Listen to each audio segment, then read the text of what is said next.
राजा रंती, जो राजा रंत थे, एक समय ऐसा हुआ कि उनके राज्य में अकाल पड़ जाता है, कुछ था भी नहीं, सब भूखे मरने लगे। राजा रंत देव अपना भी भोजन सबको ग्रहण करा देते।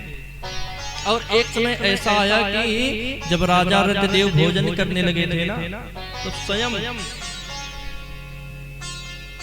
चांडाल इत्यादि का भेष धारण करके सब देवता आते हैं। कोई कुत्ता स्वान का वेश धारण किया, कोई चांडाल का वेश धारण किया। जो भी महाराज रंती देव ग्रहण कर रहे थे ना, सब मांगने लगे महाराज हमको दे दीजिए। तो राजा रंती देव अपना भोजन भी उन सबको दे देते हैं। और जैसे राजा रंती देव ने अपने भोजन को दिया, तुरंत त्रिदेव प्रकट हो जाते हैं। बोले राजा मैं आपके कामना से प्रसन्न हूं, क्योंकि देखिए कहा गया है ना, एक पुराणों में कथा आती है। राजा थे, बुद्धिमान थे, तेजस्वी थे वो राजा, पराक्रमी थे वो राजा, राजा तुंगध्वज। और जो राजा तुंगध्वज थे, अपने पुत्रों से भी बढ़कर अपने प्रजा का पालन करते थे। राजा तुंगध्वज, लेकिन केवल उनसे एक ही गलती हो गई तो उनका सर्वस्व नष्ट हो गया। तस्य पुत्र शतं नष्टं धन धान्यादिकं च यत्, सभी 100 पुत्र नष्ट हो गए। क्योंकि राजा जाते हैं जंगल में शिकार करने के लिए, वहां पे कुछ गोपगढ़ थे, भगवान का व्रत पूजन कर रहे थे। और जैसे ही भगवान का व्रत पूजन इत्यादि कर रहे थे ना, तो राजा के सामने प्रसाद को लेकर आए, लेकिन राजा अवहेलना कर देते, मैं प्रसाद को ग्रहण नहीं करूंगा।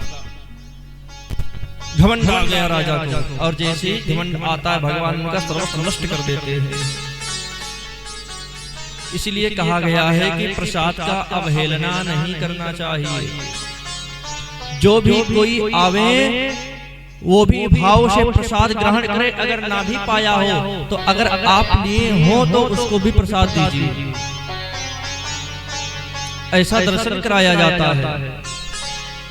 जब राजा तुंगध्वज प्रसाद को ग्रहण नहीं करते हैं, अपने महल में आए, देखे सभी जो पुत्र इत्यादि हैं सब नष्ट हो गए हैं।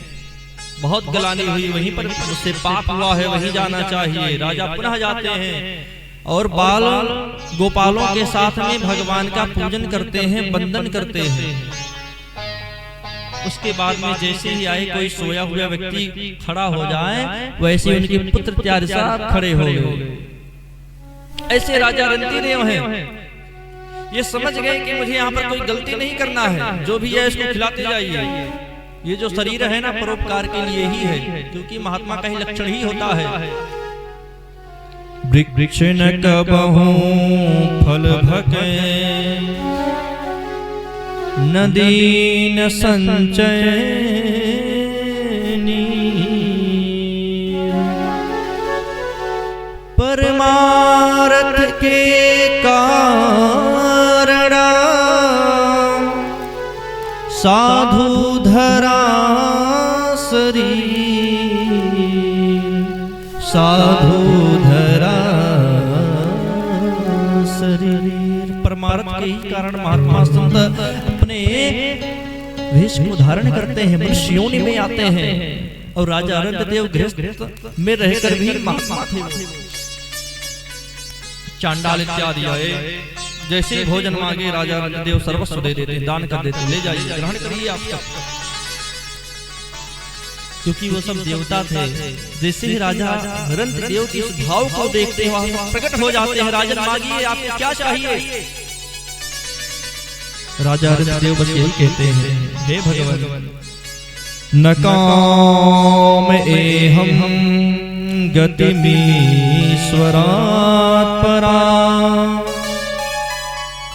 मेरा कोई कामना नहीं है, बस मैं आपसे यही मांगना चाहता हूं, जब तक ये मेरा प्राण रहे